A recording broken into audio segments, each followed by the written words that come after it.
ادب سرائے، صفحات سے سماعت تک۔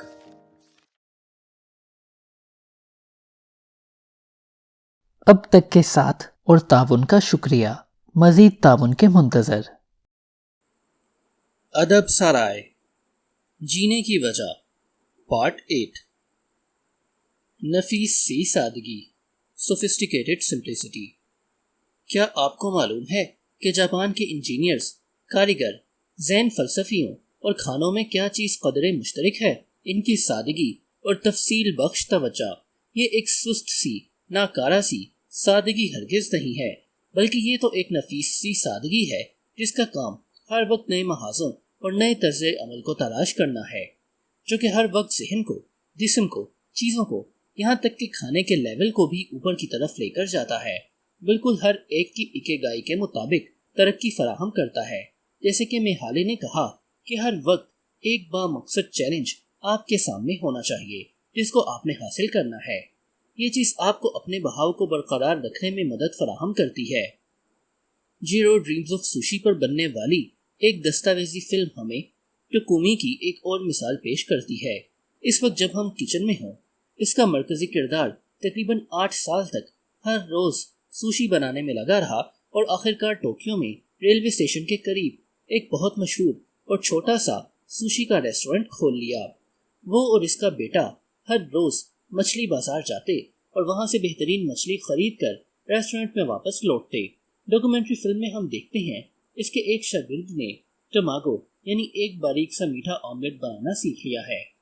اس بات سے فرق نہیں پڑتا کہ اس نے کتنا عرصہ محنت کی اور اس نے اپنے استاد سے اجازت بھی نہ لی، مگر وہ کئی سالوں سے کوشش کرتا رہا، یہاں تک کہ وہ اس کو کرنے میں کامیاب ہو گیا۔ سوال یہ پیدا ہوتا ہے کہ شاگرد ہر بار ہار ماننے سے کیوں انکار کرتا رہا؟ کیا وہ ہر روز انڈے پکانے سے بور نہیں ہو رہا تھا؟ نہیں، ایسا ہرگز نہیں ہے، کیونکہ سوشی بنانا اس نے اپنی اکیگائی بنا لیا تھا۔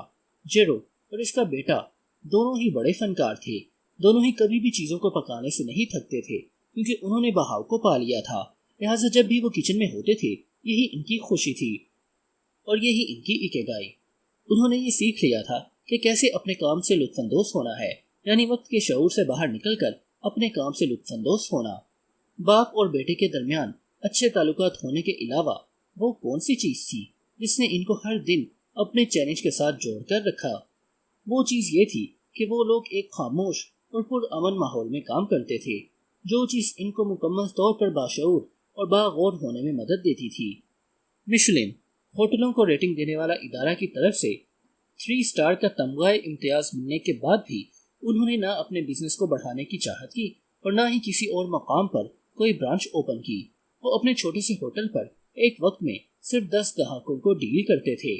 جیرو کی فیملی کا مقصد پیسہ کمانا ہرگز نہیں تھا، بلکہ اس کی بجائے وہ تو اس چیز کو پسند کرتے تھے کہ کام کو عمدہ اور اچھے طریقے سے کیا جائے اور ایسا ماحول برقرار رکھا جائے جو بہاؤ میں رہنے میں مددگار ہوتا کہ دنیا کی سب سے بہترین سوشی ڈش تیار کی جا سکے۔ جیرو بھی اپنے کام میں شکونگا کی طرح ہی اس نے اپنا کام دی سورس مقام سے شروع کیا۔ یہ ہر روز مچھلی بازار جاتا تھا تاکہ سب سے بہترین ٹیونا مچھلی کی قسم تلاش کرے۔ اسی طرح شکونگا ہر روز پہاڑوں میں جاتا تھا تاکہ وہ چکنی مٹی کو تلاش کر سکے۔ پھر جب دونوں نے کام کا آغاز کیا تو دونوں میں ہی ایک گہرا اتحاد اور لگاؤ تھا کہ وہ بہاؤ کی اس سطح کو پہنچ گئے جو جاپان والوں کے لیے ایک عظیم مقام ہے۔ یہی وہ مقام ہے جو شنٹوئزم کے مطابق ایک ایسا مقام ہے جہاں پر جنگل، درخت اور تمام چیزیں ایک کامی روح یا خدائی طاقت کی طرح ان کام کرنے والوں کے ساتھ ہوتی ہیں۔ جب بھی کوئی چاہے، وہ آرٹسٹ ہو، انجینئر ہو یا پھر کوئی شیف ہو، جب بھی وہ کوئی چیز بنائے تو یہ اس کی ذمہ داری ہے کہ وہ اس کو زندگی بخشنے میں قدرت یعنی قدرتی چیزوں اور مناظر کو ملحوظ خاطر رکھے، اور اس کا طریقہ یہ ہوگا کہ قدرت نیچر کو ہر لمحہ اپنے ساتھ منسلک رکھے۔ اپنے کام کے دوران آرٹسٹ بھی گویا وہ چیز ہی بن جاتا ہے جو وہ بنا رہا ہوتا ہے اور اسی بہاؤ میں بہہ جاتا ہے۔ ایک لوہار کہہ سکتا ہے کہ لوہا خود اسی کی زندگی ہے، جیسے کسی سیرامکس ظروف بنانے والے کے لیے مٹی کی اہمیت۔ جاپانی لوگوں میں قدرت اور ٹیکنالوجی کے سنگم سے چیزیں بنانے کی مہارت ہے، نہ کہ انسان بمقابلہ قدرت، بلکہ دونوں کے باہم ملاپ کے ساتھ۔ The purity of غلیبی، غلیبی کی پاکیزگی۔ یہاں پر بہت سے لوگ ہیں جو کہتے ہیں کہ شنٹو دھرم کی جو اقدار قدرت کے ساتھ منسلک تھی وہ ختم ہو رہی ہیں۔ اس نقصان کی سب سے سخت ترین تنقید کرنے والا ایک دوسرا آرٹسٹ ہے جو ایک گائی کو وضاحت کے ساتھ بیان کرنے کے ساتھ ہیاؤ ماس کی غبلی اسٹوڈیو سے اینیمیٹڈ فلموں کا ڈائریکٹر ہے۔ ان کی بنائی ہوئی تقریباً تمام فلموں میں ہم دیکھتے ہیں کہ ابتدا میں انسانیت، ٹیکنالوجی، تصور اور قدرت سب کے سب ایک دوسرے کی مخالفت میں کھڑے ہوتے ہیں اور پھر آخر میں سب متحد ہو جاتے ہیں۔ ان کی فلموں کا سب سے متشدد ترین استعارہ ایک ایسی بدصورت روح ہے جو دریاؤں کی آلودگی کی نمائندگی کرتی ہے۔ میازگی کی فلم کے اندر جنگلات کی شخصیات ہوتی ہیں، درختوں کے جذبات ہوتے ہیں اور روبوٹ پرندوں سے دوستی کرتے ہیں۔ جاپانی حکومت کے لیے قومی خزانے کا سب سے بڑا سرمایہ سمجھا جانے والا میازاکی ایک ایسا فنکار ہے جو مکمل طور پر اپنے فن میں مگن رہتا ہے۔ وہ 1990 کی دہائی کے اواخر سے موبائل فون استعمال کر رہا ہے جس کے ذریعے کام کرتا ہے اور اس نے اپنی پوری ٹیم کو گویا اپنے ہاتھ سے بنایا ہے۔ وہ اپنی فلم کی بہت چھوٹی چھوٹی ہدایات کو پیپر پر اتار کر ڈائریکٹ کرتا ہے، ڈیزائننگ کے ذریعے سے بہاؤ کو حاصل کرتا نہ کہ کمپیوٹر پر کام کرتا ہو۔ ڈائریکٹر کی طرف سے پیش آنے والے اس جنون کی بدولت غبلی اسٹوڈیو دنیا کے ان واحد اسٹوڈیوز میں سے ہے جہاں تقریباً تمام پروڈکشن روایتی تکنیکوں کا استعمال کر کے انجام دی جاتی ہے۔ وہ لوگ جنہوں نے کبھی اس اسٹوڈیو کا دورہ کیا ہے وہ جانتے ہیں کہ یہ ایک معمول کی بات ہے کہ اتوار کے دن بھی اسٹوڈیو کے ایک کونے میں ایک تنہا بیٹھا ہوا شخص اپنے کام میں اس شدت سے مگن ہوگا کہ وہ آپ کو بہت عمدہ طریقے سے سلام کرے گا مگر نظر آپ کی طرف کیے بغیر، کیونکہ فوکس کام پر ہوگا۔ میازاکی اپنے کام کا اس قدر دل دادا ہے کہ وہ اکثر اتوار کا دن اسٹوڈیو میں گزارتا ہے، اپنے بہاؤ کی حالت سے لطف اندوز ہوتے ہوئے، اپنے اکیگائی کو ہر چیز پر فوقیت دیتے ہوئے۔ زائرین یہ بات جانتے ہیں کہ کسی بھی حالت میں میازاکی کو پریشان کرنے والا کوئی بھی نہیں ہے جو کہ اپنے مزاج کی تیزی سے جانا چاہتا ہے، خاص طور پر جب اس کو ڈرائنگ کرتے وقت ڈسٹرب کر دیا جائے۔ میازاکی ڈرائنگ کرنا نہیں چھوڑ سکتا، یہاں تک کہ اپنے ریٹائرمنٹ کے بعد بھی وہ چھٹیاں گزارنے کے لیے نہیں گیا بلکہ سیدھا اپنے اسٹوڈیو گیا جہاں جا کر ڈیزائننگ کرنا شروع ہو گیا۔ اس کے تمام ساتھیوں نے نیسنی شکل بنا کر خاموشی اختیار کی، وہ نہیں جانتے تھے کہ اب کیا کیا جائے۔ ایک سال کے بعد اس نے اعلان کیا کہ اب وہ مزید فیچر فلمیں نہیں بنائے گا مگر مرتے دم تک ڈیزائننگ کرنا نہیں چھوڑے گا۔ کیا واقعتاً کوئی ریٹائر ہو سکتا ہے جبکہ وہ اپنے کام کا اس قدر شوقین ہو؟ تاریخ دنیا۔ یہ صلاحیت صرف جاپان کے لوگ ہی نہیں رکھتے بلکہ پوری دنیا میں ایسے فنکار اور سائنسدان موجود ہیں جن کے ساتھ ان کی مضبوط ترین اکیگائی موجود ہے۔ وہ اپنے موت کے دن تک وہ کام کرتے رہتے ہیں جو ان کو پسند ہوتا ہے۔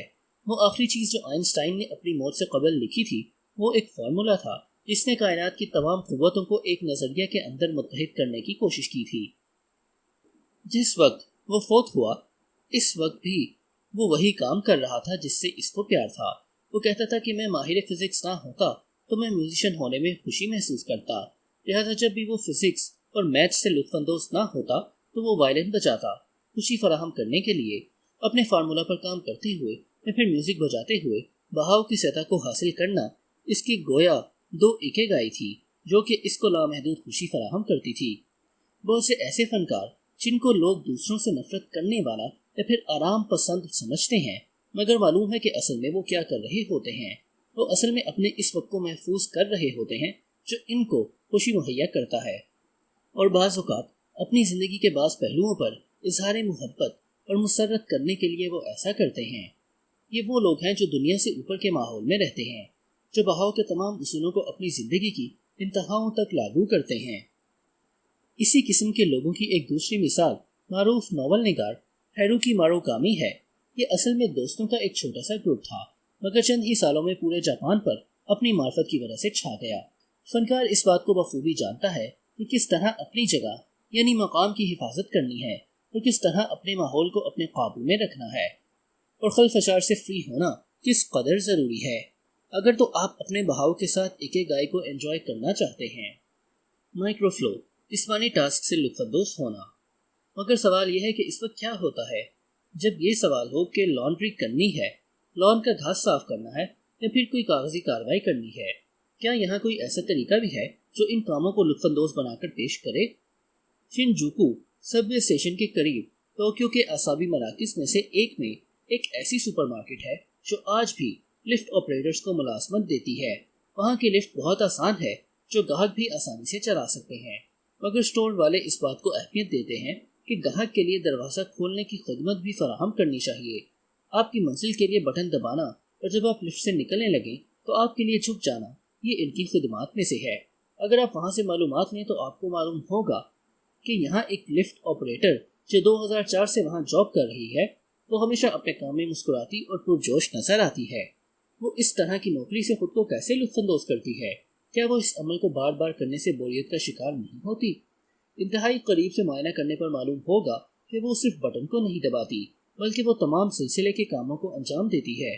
وہ گاہکوں کو انتہائی سریلے انداز میں گانے کی طرز سے سلام پیش کرتی ہے، پھر اس کے بعد سر کے جھکاؤ اور ہاتھ کے اشارے سے استقبال کرتی ہے، پھر ایک تجزابی انداز سے لفٹ کے بٹن کو دباتی ہے، گویا کہ وہ ایک کیشا جاپانی رقاصہ ہے جو کہ اپنے گاہک کو ایک کپ چائے نازو انداز سے پیش کرتی ہے۔ نہالی اس کو مائکرو فلو کا نام دیتی ہے۔ ہم سب ہی ایک کلاس کے دوران یا پھر کسی کانفرنس کے دوران بوریت کا شکار ہو جاتے ہیں اور پھر اپنے آپ کو تفریح فراہم کرنے کے لیے ڈوڈلنگ، بے مقصد پینسل سے خاکے بنانا شروع کر دیتے ہیں۔ یعنی کہ اگر ہم واقعتاً پوری طرح چیلنجنگ صورتحال میں نہ ہوں تو ہم بوریت کا شکار ہونے لگتے ہیں، پھر ہم اس کے ساتھ کوئی لہر یا پرت جوڑتے ہیں جو پیچیدگی کی حامل ہو، خود کو خوشی مہیا کرنے کے لیے۔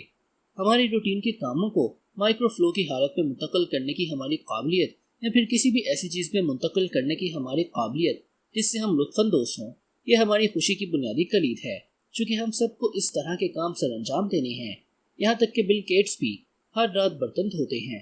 وہ کہتا ہے کہ وہ اس سے لطف اندوز ہوتا ہے جو کہ اس کو ریلیکس اور اس کے دماغ کو شفافیت مہیا کرتا ہے، اور اس کو وہ ہر دن پہلے سے زیادہ بہتر کرنے کی کوشش کرتا ہے، ان قواعد کے ذریعے اور ان اصولوں کے ذریعے جو اس نے اپنی ذات کے لیے بنا رکھی ہیں، جیسے سب سے پہلے پلیٹ یا پھر اس کے بعد کانٹے وغیرہ وغیرہ۔ اور یہی اس کے روزانہ کے معمولات میں ایک مائکرو فلو ہے۔ رچرڈ فین، اب تک کے ہر زمانے کا سب سے بڑا ماہر فزکس، وہ بھی اپنے روزمرہ کے کاموں سے لطف حاصل کرتا تھا۔ ڈبلیو ڈینیل ہلز، جس نے ایک ایسی کمپیوٹر مشین کو ایجاد کیا جو انسان کی سوچ کی رفتار سے کام کرنے کی صلاحیت رکھتی تھی، اس نے فے مین کو ایک کمپیوٹر کی ایجاد کرنے کے لیے بلایا جو دو مختلف پہلوؤں پر ایک ساتھ تیز رفتاری سے کام کر سکے، جبکہ فے مین اور یہ دونوں پوری دنیا میں پہلے سے معروف تھے۔ وہ کہتا تھا کہ فے مین نے پہلے ہی دن دکھا دیا کہ وہ کس قدر قابل ہے، اور یہ سوال کیا کہ جی صاحب بتائیں میری ذمہ داری کیا ہے۔ اس کے پاس کچھ بھی تیار نہ تھا جو وہ اس وقت فے مین سے کرواتا، لہٰذا فے مین کو عارضی طور پر ریاضی کے مسئلے کے حل میں لگا دیا گیا۔ فے مین کو فوراً اس سے احساس ہو گیا کہ وہ اس کو ایک غیر متعلقہ کام سونپ رہے ہیں۔ محض اس کو مصروف رکھنے کے لیے اس نے فوراً کہا تو یہ محض ایک بے معنی بات معلوم ہوتی ہے، مجھے کچھ کرنے کے لیے حقیقی کام فراہم کریں۔ چنانچہ انہوں نے اس کو دفتری سامان خریدنے کے لیے قریبی دکان پر بھیجا۔ اس نے چہرے پر مسکراہٹ کے ساتھ اس کام کو مکمل کیا۔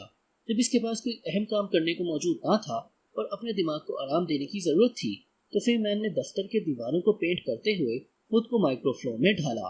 ایک ہفتے کے بعد تھنکنگ مشینوں کے آفیسر کے وزٹ کے بعد سرمایہ کاروں کے ایک گروپ نے یہ اعلان کیا کہ آپ کے پاس ایک نوبل انعام یافتہ دیواروں کو پینٹ کرنے والا اور سولڈ رنگ سرکٹ بنانے والا شخص موجود ہے۔